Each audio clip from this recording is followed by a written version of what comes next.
Well, good Monday morning, folks, and welcome to Miyagi Mornings, episode 11.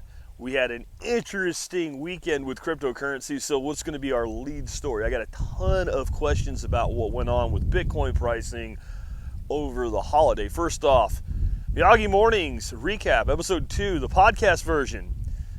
Post went out Saturday morning like it's supposed to. There was no podcasts in the feed because I screwed it up and didn't attach the frickin' file. So sorry about that, guys. But it should be available now if you prefer to indulge in the whole week in podcast format. I won't make that mistake again. Usually once I make a mistake, it sticks in my head. Hey, dummy, you did that once. Don't do it again. All right, so let's talk about crypto. And I know I just finished up last week with crypto talking about LBC coin. And if this hadn't gone on, I would have done something else today, but we need to talk about this. So Bitcoin price was surging toward 20 grand. And then, over the holiday break, boom, it dropped down to like 16 something, maybe even hitting the 15s for a couple seconds. And then all of a sudden, you kind of get up on Sunday morning and it's back over 18. And this morning it's over 19,000 bucks. What happened? And does it really matter? So the CEO of CoinBase came out and said, hey, the Orangeman is going to do something really, really evil. And if he does it, it is kind of evil. Though I'm going to tell you why it doesn't mean as much as people think. And I, of course, criticized the Orangeman on Parler, which got me attacked by all the Trump-tards, because if you say anything bad about their guy, you must be a liberal idiot. You don't know who you're talking to, but that's fine. So basically what the CEO said is there's a rumor, anyway, the Orangeman is going to ram through very onerous KYC requirements for where Bitcoin and all cryptocurrencies go when they leave centralized exchanges and are withdrawn to what's known as a non-custodial wallet. What is a non-custodial wallet? The Jax wallet, the Coinami wallet, the Trezor wallet, like all the wallets out there where you hold your own keys instead of sitting on an exchange like Coinbase. So basically what they're saying is, let's say Jack had, I don't know, $1,000 worth of Bitcoin sitting in Coinbase. So he decides, I don't want that crap there anymore. I want it over on my Jax, J-A-X. It's not my wallet, Jax wallet, but Jax, Jax.io, J-A-X-X.io, or Coinami, or wherever. So I say, Coinbase, please transfer this Bitcoin to this address. Right now, I have done all the KYC requirements for Coinbase, and that means I can do stuff on Coinbase, and they know who I am, and I can transfer money from my bank and to my bank and all that stuff. Right? So I've complied with all those regulatory and KYC requirements, KYC being know your customer. So if I send the money from Coinbase to my bank in the form of dollars, because I convert my Bitcoin to USD and send it over there, everybody knows and everybody's happy. But what if I'm sending it to my Jax wallet? Well, how do you know who owns that address? You don't. So what this rumor is, this new regulation would require somehow for Coinbase to say, hey, Jack, before you can go to the Jax wallet, you have to confirm that you actually own and control that address, or you have to show us who does. So you're not, I don't know, buying a kilo of cocaine for $1,000 if you can do that. I don't think you can, but I'm not real schooled on cocaine prices. I think I've just shown my ignorance on that. So anyway, they want to know who it's going to. So somehow, some way, you'd have to prove who owns that address. Okay, I do. How would you prove it? I don't know, but it could be something like they do with bank accounts, where Coinbase will make an undisclosed deposit in Bitcoin or whatever currency. They might even draw it from your address without letting you see it, so it doesn't cost them any money, and put in, the equivalent of 37 cents in Bitcoin into that address. And then you would say to Coinbase, all right, I can tell you how much money went there. Does that prove it's mine? No, it just proves I can find out how much money went there. But let's say they come up with some magical way that they can say, Jack Spirko owns this Bitcoin address. We know, we verified it's his. Okay.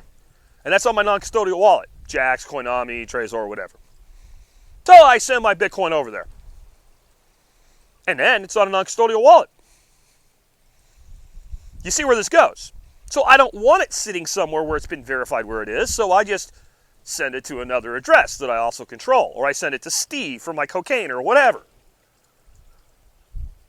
Now you have no idea where it went again. See, they already know your side of the transaction. That's why this went boom, bang. It was like a quick bounce back up in pricing because it doesn't really do anything. You already know who I am. What would be the most logical answer you'd want them to think anyway as to where the money went when you took it off Coinbase or whatever? Well, to yourself. You just wanted to hold it somewhere else. Why? There's no tax consequences there. And you haven't purchased anything, and there's been no transactional relationship. You've just changed the holding bucket, which requires you to do absolutely nothing. So all they do by verifying where it goes, if they even figured out how they would ever enforce this, is, well, find out that you sent your money to yourself. And I don't think that the Orangeman has time to do this crap right now. Now, Biden might, going down the road. This is an impediment to one major thing: the movement of US dollars into cryptocurrency and cryptocurrency into US dollars, because most of us, almost all of us, would use a centralized exchange like a CoinBase or a Bittrex or something like that that does know your customer regulations to be able to transfer from US currency or any other currency to this form of crypto and or back. But if you're going to stay in crypto, it's just another step. Maybe it's another transaction fee, but there's billions and billions and billions of dollars in Bitcoin right now. It's not sitting on exchanges. No one with a brain holds their crypto on an exchange. If I need to buy some crypto, and let's say I decide I'm going to buy it with dollars. Let's say I'm going to go to CoinBase and I'm going to up my Bitcoin holdings with dollars. So I go to my bank account, send $1,000 in my own money over to my CoinBase account, buy $1,000 worth of Bitcoin as soon as the transaction actually freaking clears. The second that Bitcoin's available in my Coinbase account, do you know where it goes? Off Coinbase. I don't hold jack scrap in a centralized exchange. And the future of cryptocurrency is two things, mark my words. Decentralized exchanges, which you cannot control or regulate. It's impossible. With no KYC whatsoever. They may have security precautions in place to keep people from stealing your money by hacking your account, getting in there and sending the money to themselves, like, some sort of email verification or text verification or third-party authentication. That's for your protection. But you can't stop that. How are you going to stop it? Well, they'll shut down the website. They won't even exist on websites soon. They'll exist on distributed architecture themselves. They'll exist as pieces of software and applications. We already have some that do. So the history is decentralized exchange. The future is decentralized exchange, and the other future is privacy coins. Bitcoin will remain, in my opinion, for a long time to come, the reserve of cryptocurrency. And the more they tighten down on US dollars so we can't get into cash, and we have to use things like Tether or whatever, the more that will become the case with Bitcoin. People won't really worry, well, how many dollars do I get for this much Litecoin? How much Bitcoin do I get? Professional traders are already doing that. It's been doing for a long time. Most exchanges you look, your technical analysis is done generally against BTC, not USD. You can look at it the other way, but that's really what people want to know right now that are pro traders. I'm not a pro trader, and I'm not big on speculation, but I've been saying for a long time, since Bitcoin was $14, you should have some cryptocurrency in your portfolio. Some of y'all did that. You guys really like me a lot, don't you? I bet, yeah, you do. You do. R is my favorite privacy coin right now because it's low priced, it works stellar, and there is no way anybody's cracking that privacy code. It's just not happening. And if you had bought some R back when I first had Draith Kata from the Pirate Chain project on TSP, right now you would have made about 104% on your money. Now that may go up or down today, but it's not a bad return, is it? So don't get frightened by this, because the last thing I want to say on this one, I'm going to go a little bit long on this one because this one's important. So the CEO of CoinBase comes out, leaks this little rumor, the price drops almost $3,000 and rebounds almost instantly.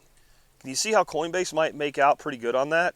See, the one thing about cryptocurrency, it's not a stock or a future or a commodity. There are futures on Bitcoin, but it's not a publicly traded thing.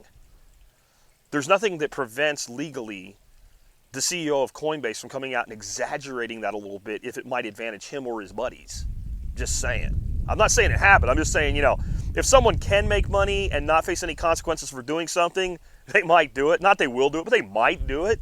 So unlike a CEO of a major corporation that came out and exaggerated a rumor, Elon Musk, about their company that would drive up or down their stock price to create opportunities, who could get in trouble with the FTC, the CEO of Coinbase saying, hey, Trump might do this thing. No consequences whatsoever. And you know how Coinbase makes their money? They don't make it on the price of Bitcoin. They make it on the volume of trading. So what happens when it drops really and goes back up? Lots of trading happens. Just saying. And if you knew that was going to happen and you were the one controlling the trades, you see what I'm saying? That might just be what went on there. I'm not really sure. But even if they do what was threatened to be done, you can't stop crypto that way. Sorry. If it was that easy, they'd have done that shit 10 years ago. With that, hope you enjoyed today's episode of Miyagi Mornings. Promise no more cryptocurrency content this week in Miyagi Mornings. We'll go on to other things, and we'll get back to our 7 to 8 minute time length. But this one, I just got so much on it, I wanted to make sure I covered it well. If you have more questions about this particular issue, email on me, jack@thesurvivalpodcast.com, put TSPC in the subject line, and instead of bringing them back to Miyagi Mornings, I will put them on the podcast maybe later this week, because this is a big subject. Take care, guys. Catch you tomorrow with another edition.